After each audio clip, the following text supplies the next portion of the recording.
Manuals published post-war analyzed this engagement as a model for firepower integration, emphasizing coordination between observation, mobility, and infantry support. German forces, meanwhile, had to reassess their assumptions about the battlefield. The experience of shells raining from behind the front line shook confidence at every echelon. Divisional reports note that officers hesitated to move forward, fearing additional phantom batteries. The psychological toll was significant. Seasoned soldiers accustomed to calculated artillery patterns now feared invisible enemies, forcing them into defensive postures and halting offensive initiatives. Casualty and material reports underscore the operation's effectiveness. German records indicate dozens of trucks destroyed, hundreds of troops killed or wounded, and multiple command posts disabled. For the Americans, losses were minimal, a direct result of mobility, stealth, and timing.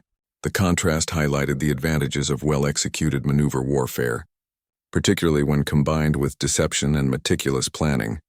Beyond immediate tactical and operational effects, the maneuver influenced military thinking for years to come. Commanders recognized that mastery of terrain, combined with rapid repositioning, could create opportunities disproportionate to the size of the force.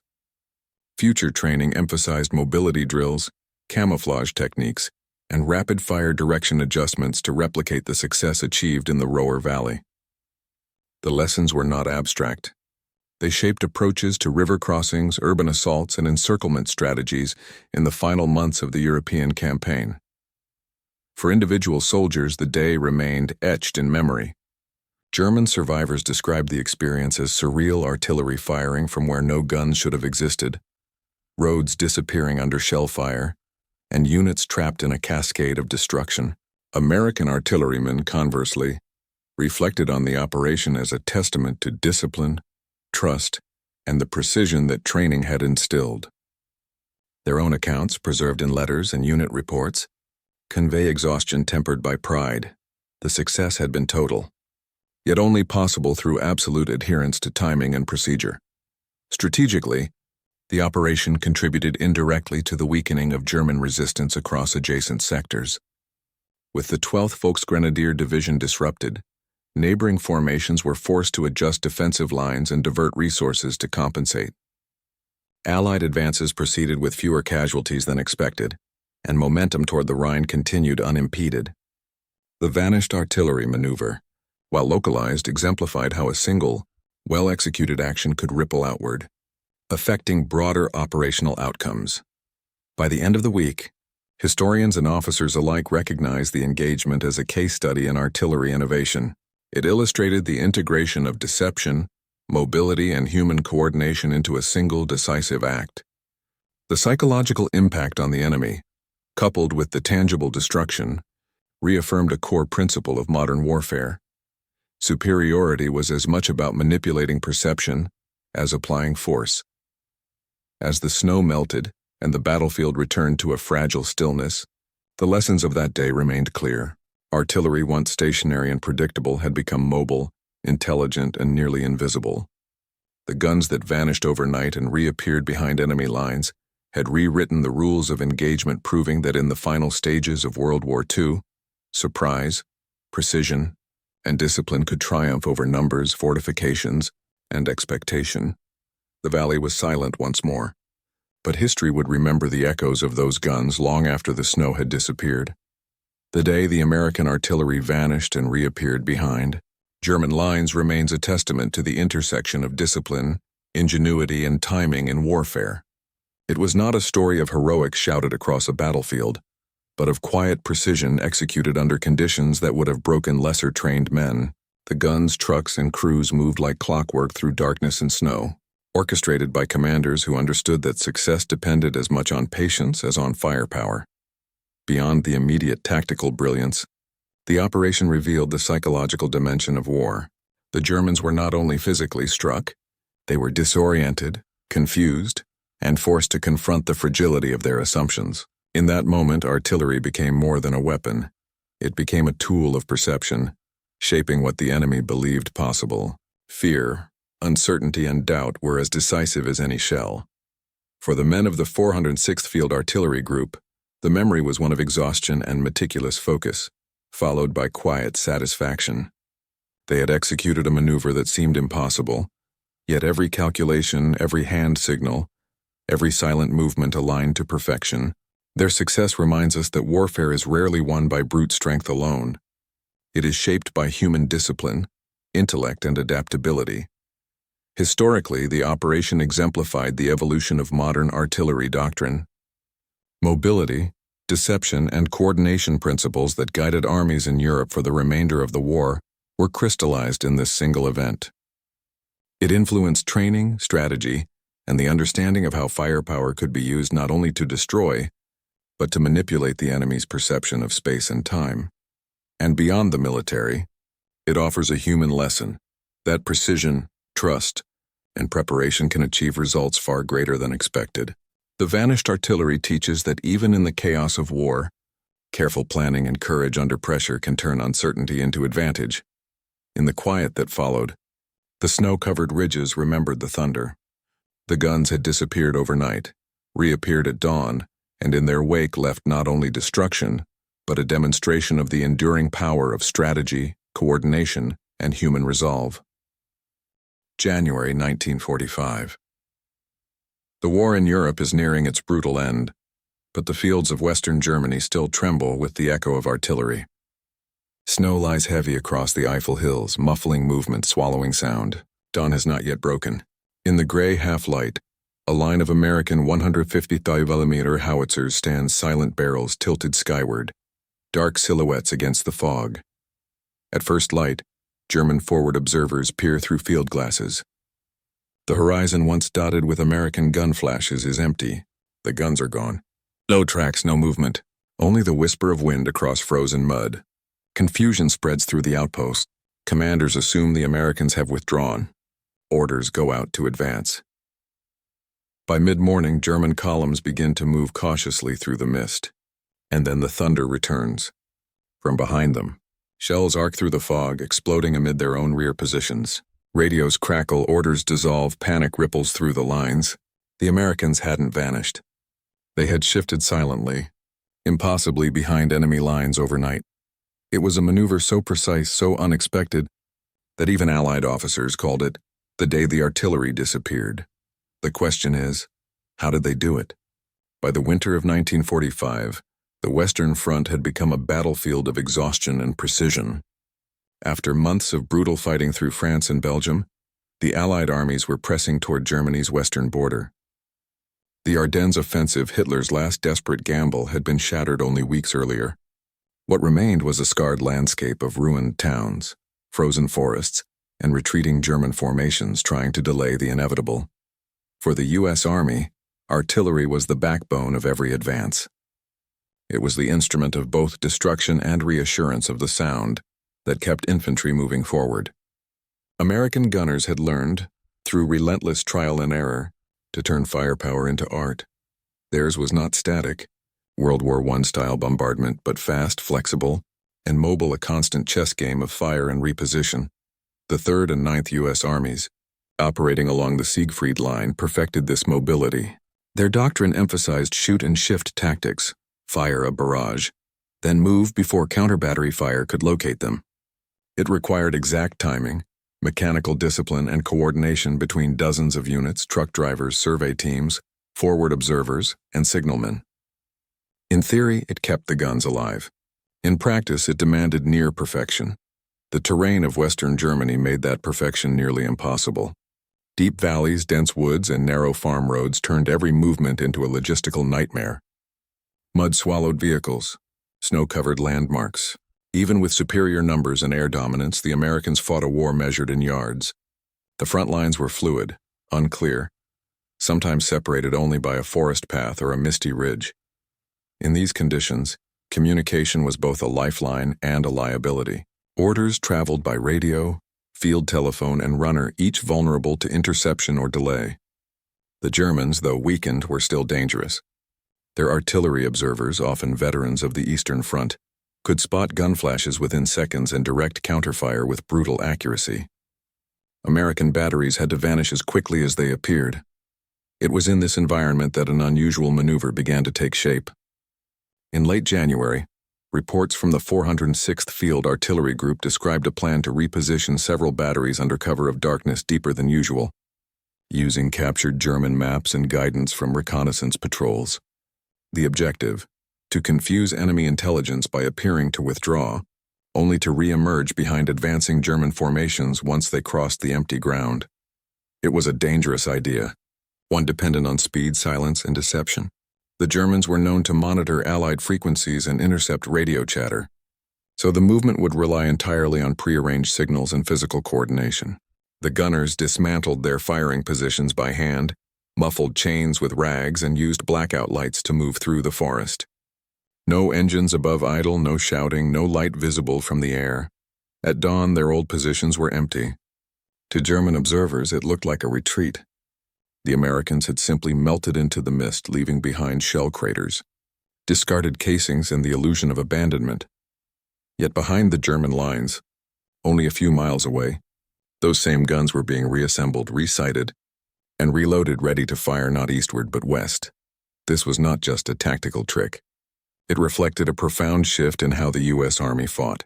The age of stationary war was over. Mobility, flexibility, and deception were now the heart of Allied artillery doctrine. The same principles that had guided the Normandy breakout and Operation Cobra were now being refined on Germany's doorstep. The Germans had relied for years on predictable, grid-based fire missions, powerful but rigid. The Americans, by contrast, had learned to move like liquid. They could disperse, converge, or feint, creating an enemy that no longer knew where the guns truly were. The vanishing artillery of January 1945 was both a tactical operation and a psychological weapon.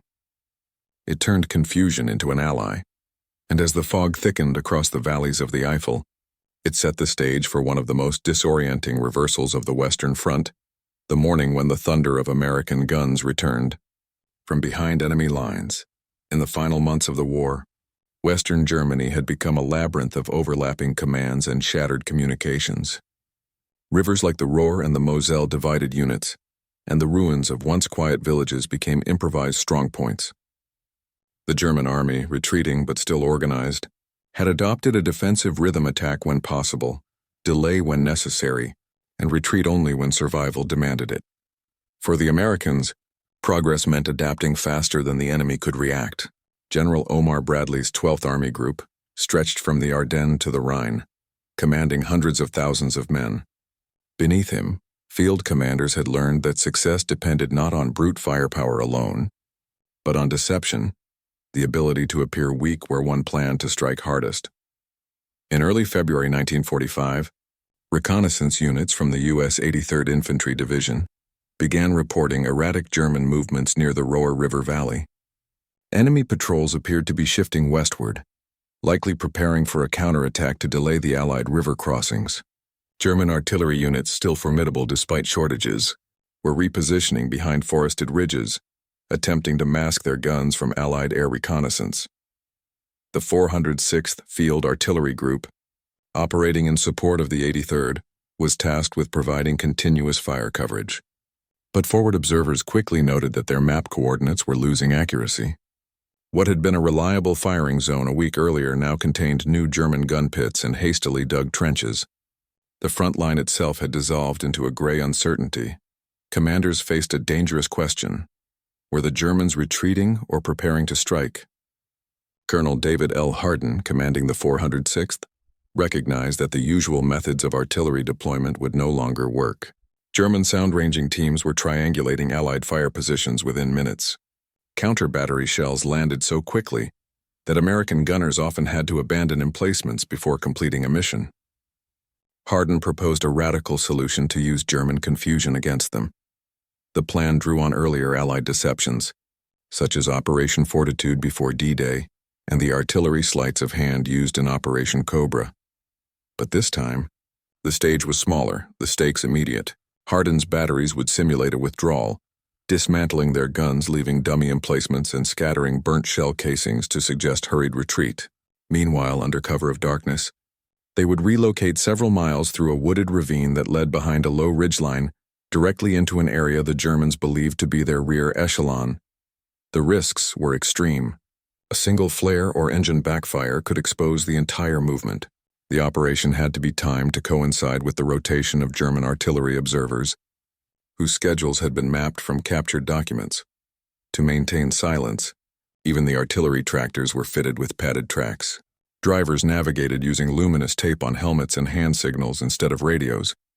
Every movement was synchronized to the second, a choreography of steel and mud performed in absolute darkness. By 0400 hours, the old gun line stood empty.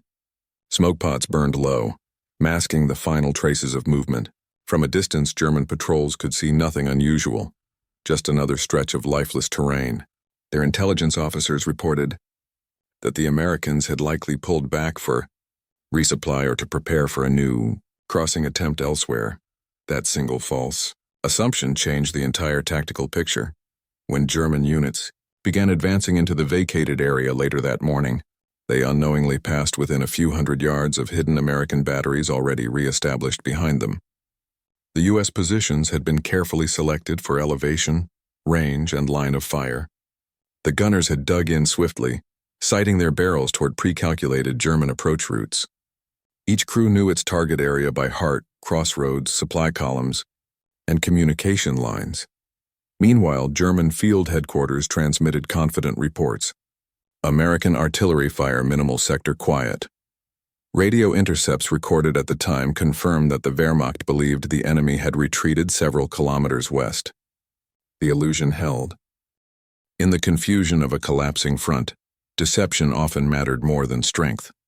For one brief moment, the Germans believed they had pushed back the American guns, unaware that those same guns were now positioned to unleash devastating fire into their own rear.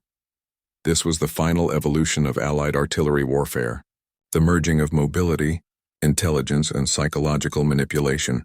The battlefield had become a mirror maze, where the sound of guns no longer revealed their location. And when the first salvo roared out from behind the German lines, it would mark the beginning of one of the most disorienting artillery engagements of the war, a clash that turned the very idea of front and rear on its head.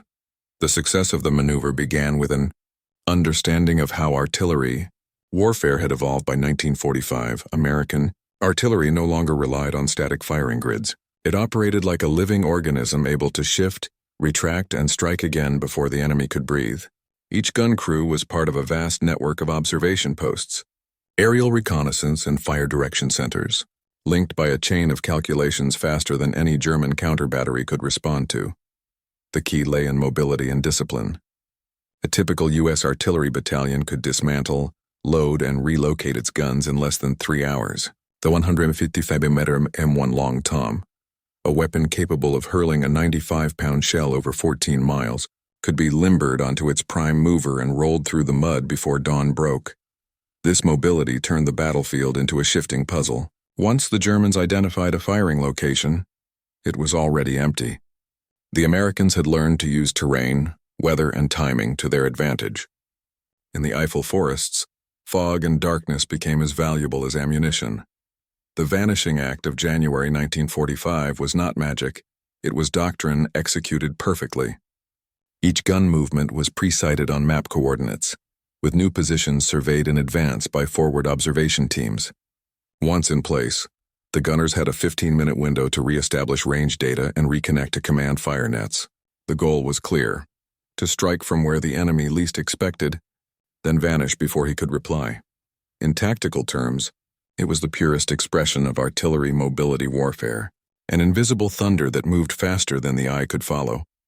For the men who executed the maneuver, the night of the move was a descent into tension and silence. Artillerymen were used to noise the metallic rhythm of shells, the earth-shaking roar of fire missions. But that night every sound was forbidden. No talking, no clanking chains. Even the dogs that followed the units were kept muzzled. Private First Class Robert Red, McKinney of Battery C, later recalled in a letter home that he could hear nothing but the sound of snow falling on the tarps. Every creak of the gun carriage felt like betrayal. The men wrapped rags around metal handles and used the palms of their hands to guide the elevation wheels, fearful that one metallic click would carry across the still forest.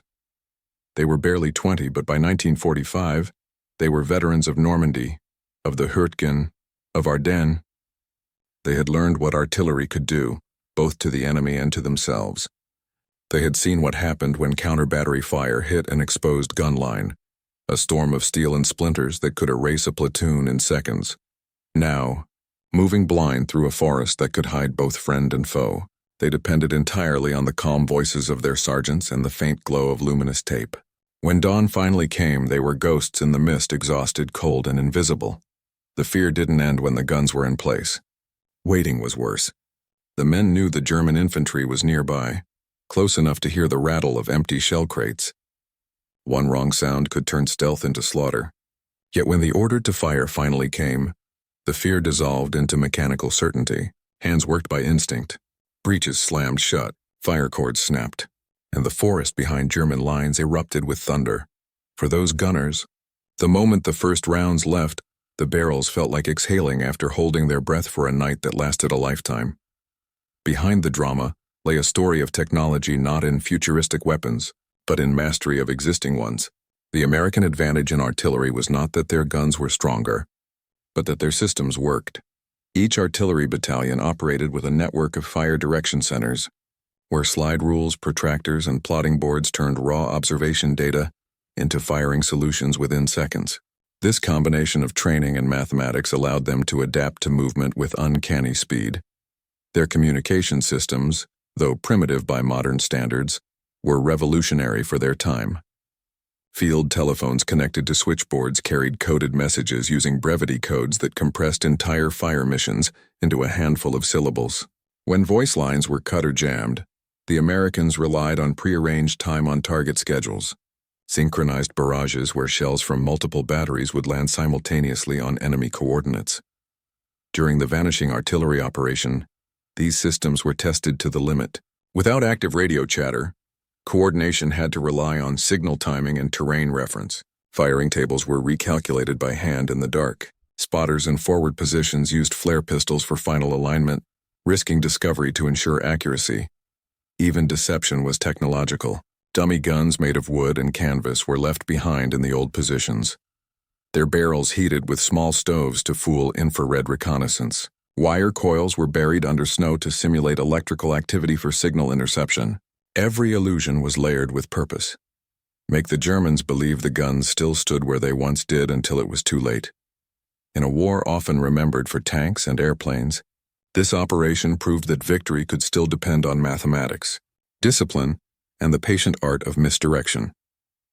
The tactical brilliance, the human endurance, and the technological precision together created a moment that defied expectation. Yet this was only half the story, because across the lines, the Germans were facing a mystery they couldn't explain. How the American guns that had vanished from the horizon suddenly began firing from their own rear. In war, leadership is often measured not by victory alone, but by the ability to make sense of confusion. Colonel David L. Hardin's decision to move his artillery into enemy depth without radio coordination was a masterclass in judgment under pressure. He understood that success depended on trust, that every officer and every gun crew would execute their roles in darkness without hesitation or error. Hardin had studied artillery doctrine since before the war. He knew that mobility was not just about engines and wheels. It was about timing and control. Each of his battalion commanders was given the same set of coordinates and the same silent order. Move before dawn, fire after sunrise. No one would see the full picture until it was already complete. Above him, the chain of command was cautious. To reposition batteries so close to German lines risked disaster encirclement, capture, or friendly fire. But the strategic logic was sound. If the Germans believed the American guns had withdrawn, they would shift their reserves forward, exposing their rear. Hardin's maneuver would then strike where German defenses were weakest, their own communication arteries. When reports of success reached headquarters, even senior officers were astonished. The coordination had been perfect. Dozens of guns had vanished, repositioned, and opened fire behind the enemy within hours without a single recorded misfire or lost crew. Leadership in that moment wasn't about shouting commands.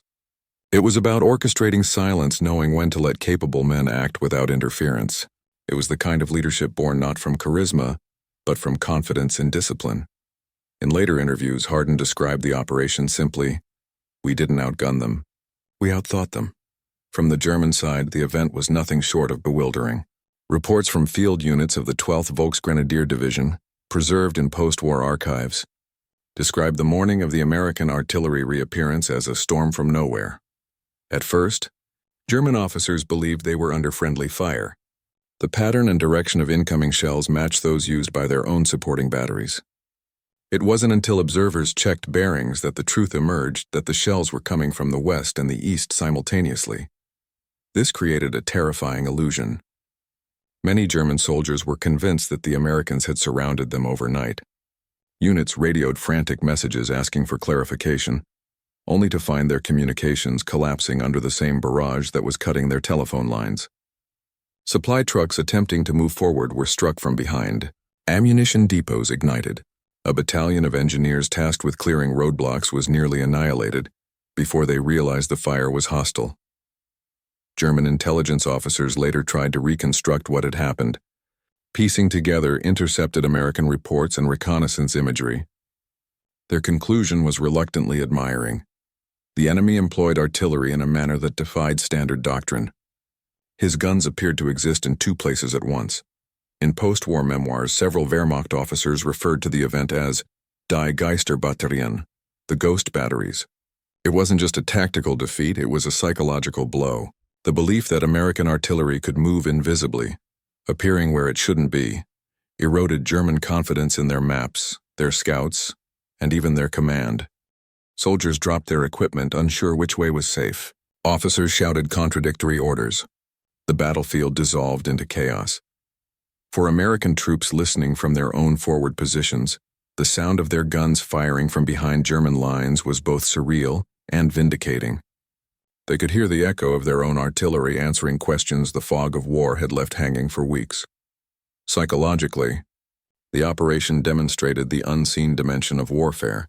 That victory could be achieved not only by destroying the enemy's strength, but by destroying his understanding of space and direction. The Germans no longer knew where the front truly was. The Americans, for a brief and decisive moment, controlled both geography and perception. As historians later wrote, this was not merely an engagement of steel and powder. It was a battle for the mind's map of the war. By the end of that day, the operation's legend was already forming. To the Americans, it became proof of their mastery of movement. To the Germans, a symbol of disorientation in a war slipping beyond their control. But the true test of its impact would come in the hours that followed, when the guns, now hidden deep behind enemy lines, unleashed the full weight of their firepower on the heart of German logistics. The morning of February 3, 1945, began like any other, along the fractured Western Front gray skies, the sharp smell of cordite and the dull rhythm of artillery somewhere beyond the mist. German units of the 12th Volksgrenadier Division were moving cautiously along a narrow valley west of the Roer River. Their orders were simple: exploit what appeared to be a temporary Allied withdrawal, secure the ridgeline, and re-establish forward artillery posts for a counterattack later that day. To the soldiers trudging through the snow, the battlefield felt strangely quiet. The American guns that had shelled them for days were silent.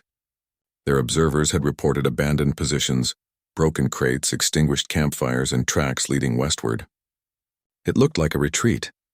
By 0800 hours, German infantry columns were threading through the low ground. Supply wagons followed, laden with mortar shells and field rations. Horse teams strained against icy slopes, pulling light guns through frozen ruts. The mood was cautious optimism, the sense that, perhaps for once, the pressure had eased. Then the air changed. At 8:13, the first sound came a faint mechanical click, barely audible over the crunch of boots. Then another and another. Across the valley, men paused, glancing toward the ridges. A thin wisp of smoke rose from somewhere behind them. A moment later came the whistle of that unmistakable tearing descent of a 150 mm shell. It struck the road at the column's center, erupting in a tower of dirt and flame. Before the echo faded, a second shell landed, then 5, then 20. From the forests behind the German lines, the Americans had opened fire. Within minutes, the valley became a cauldron. Entire convoys were engulfed in explosions. Ammunition carts vanished in white flashes. Communication wires were cut almost instantly, and radio operators screamed into static. German officers shouted for bearings, but the reports made no sense. The shells were landing from their own rear. The 406th Field Artillery Group had executed its plan with precision bordering on impossible. 3 battalions of nearly 30 guns had re-established firing positions during the night. Their forward observers, hidden on the reverse slopes, had pre-sighted every key target: road junctions, bridges, ammunition depots, and command posts. When the order came, they fired not on the front but through it, saturating the German rear with mathematically coordinated barrages. In just 4 minutes, more than 600 shells struck a 2-kilometer stretch of road. Trucks and horse teams burst into flames. Men dove into snow-filled ditches that offered no protection from 95-pound high explosive rounds. Those who tried to flee found the roads collapsing into craters. From above, Allied reconnaissance aircraft, already circling for routine observation, captured the chaos below. The photographs would later show a surreal image of smoke columns rising in perfect rows from German-held territory, the geometry of destruction tracing back to where no American guns should have been. At 8:20 hours, German counter-battery teams attempted to respond. They turned their rangefinders west, searching for flashes, but the horizon was empty. The fog concealed everything. Their instruments, calibrated for static battle lines, could not comprehend what was happening. The angles didn't match. Their own shells landed miles off target, some even falling among retreating German units. Within 30 minutes, the chain of command fractured.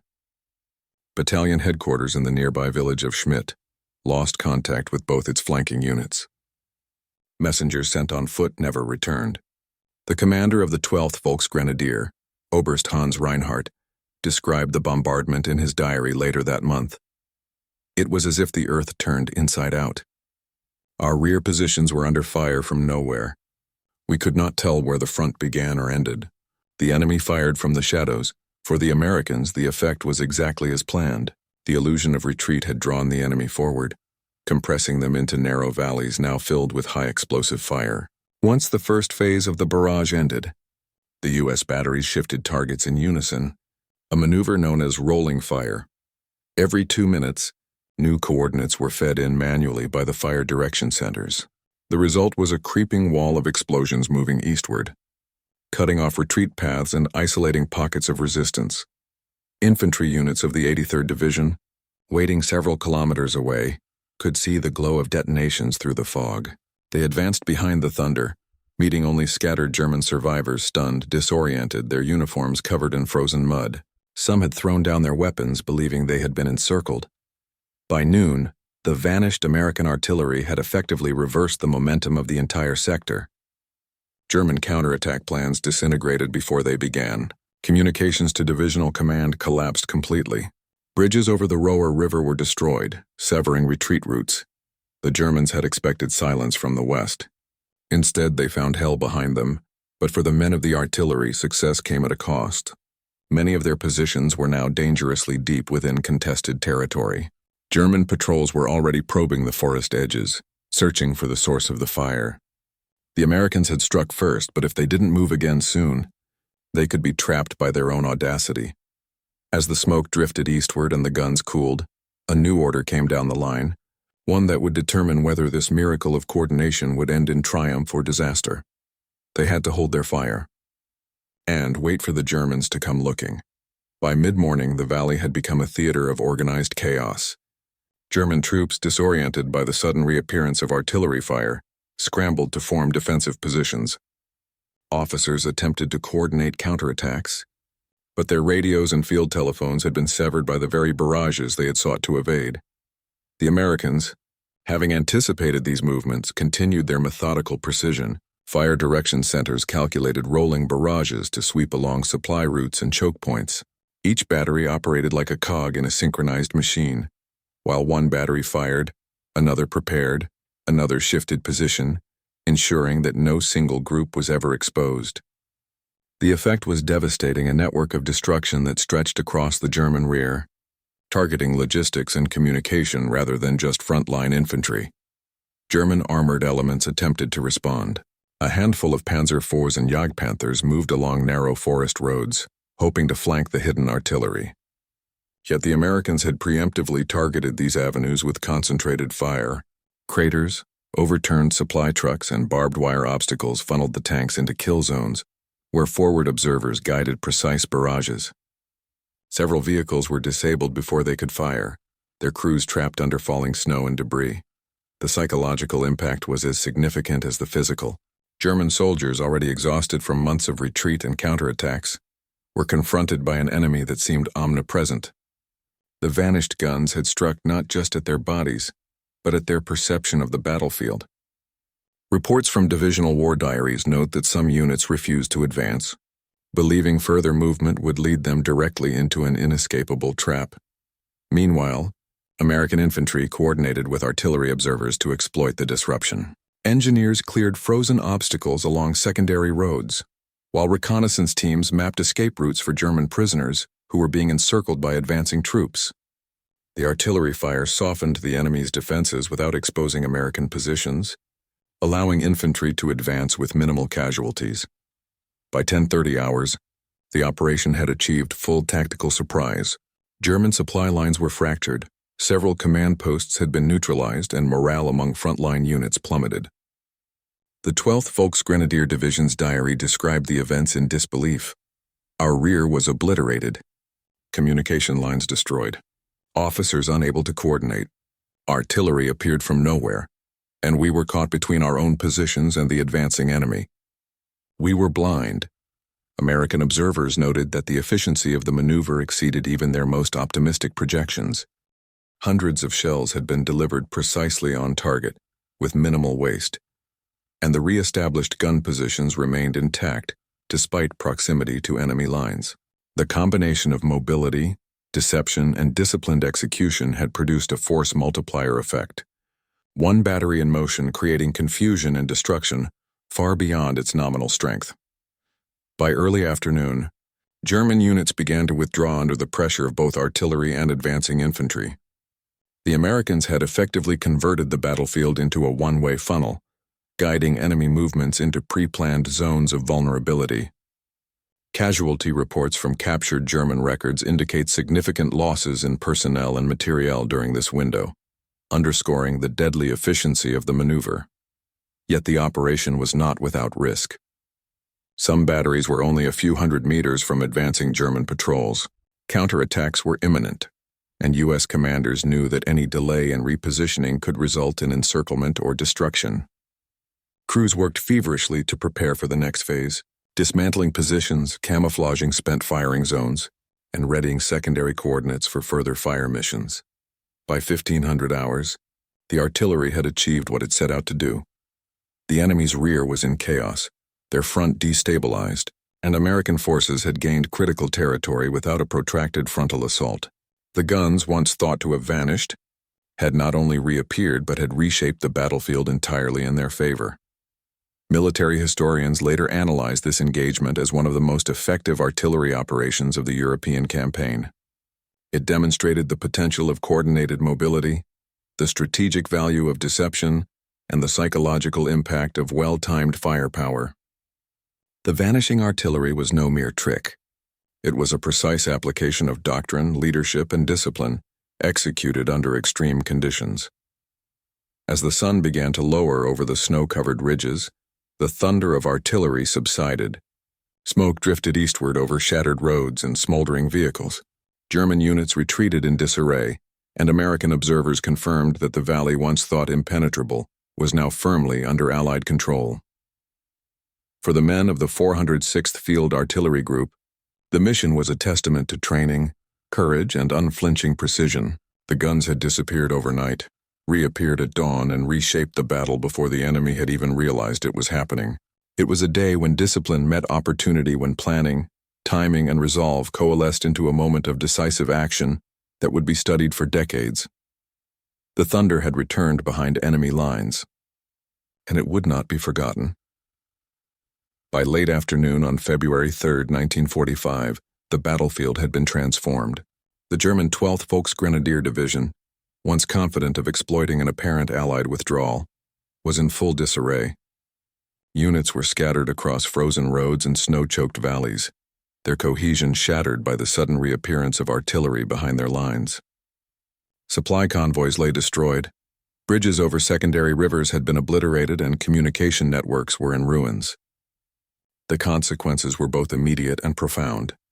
American forces, conversely, had achieved their objectives with remarkable efficiency. The repositioned artillery batteries had not only delivered devastating firepower, but had preserved their own operational integrity. Casualty figures for the U.S. side remained minimal, a testament to meticulous planning and the disciplined execution of the night movement. Battery logs indicate that none of the 406 Field Artillery Group's guns were lost or disabled during the operation. Despite their proximity to enemy positions, German after-action reports provide stark contrast. Infantry units reported confusion and fear as the artillery barrages tore through their rear. One battalion commander described in a captured report, "Our maps and plans were rendered useless in an instant. Artillery we had thought destroyed re-emerged in places we believed safe. Command control broke down completely. The psychological impact was as significant as the physical. The Germans, who had expected a predictable front, were now forced into reactive maneuvers. Units hesitated to advance, fearing encirclement or ambush. Morale suffered heavily. Soldiers who survived the initial bombardment expressed disbelief in post-war interviews, describing the vanishing guns as a surreal phenomenon that defied their understanding of warfare. Territorially, the maneuver secured key positions in the Roer Valley. American infantry exploited the disruption to advance several kilometers eastward, capturing high ground and opening corridors for further movement toward the Rhine. The operation effectively preempted planned German counterattacks in the sector, forcing the Wehrmacht to retreat under fire, rather than execute an organized defense. Artillery doctrine was immediately validated. The success of the operation reinforced the strategic value of mobility, deception, and precise coordination. Manuals and training reports from the period cite the engagement as a case study in artillery maneuver warfare, emphasizing the importance of moving guns beyond the enemy's predictive range while maintaining readiness to strike. And at the divisional level, Allied command recognized the maneuver's brilliance. Field orders circulated praising the ingenuity of using stealth and timing to maximize effect while minimizing risk. Reports highlighted the integration of forward observation teams, fire direction centers, and infantry coordination as essential to the success of a model that would influence subsequent operations during the final push into Germany. The operation also had a ripple effect on German strategic thinking. After February 3rd, German commanders became increasingly cautious, often overestimating American mobility and underestimating their own ability to respond. This caution slowed counterattacks and allowed Allied forces to consolidate gains elsewhere along the front. Intelligence analysts would later argue that the Phantom batteries contributed indirectly to the weakening of German resistance in adjacent sectors, magnifying the tactical victory into operational significance. In the immediate aftermath, the valley remained under American control, and the psychological advantage was firmly in Allied hands. German units withdrew, reorganized, and regrouped. But the sense of omnipresent threat that the enemy could strike from where no one expected lingered long after the final rounds had fallen. The day's events, meticulously documented in unit logs and post-war analyses, confirmed a fundamental truth. In modern warfare, mastery of movement, timing, and perception could outweigh sheer numbers or firepower. For the soldiers on the ground, the vanished artillery had been both terrifying and decisive.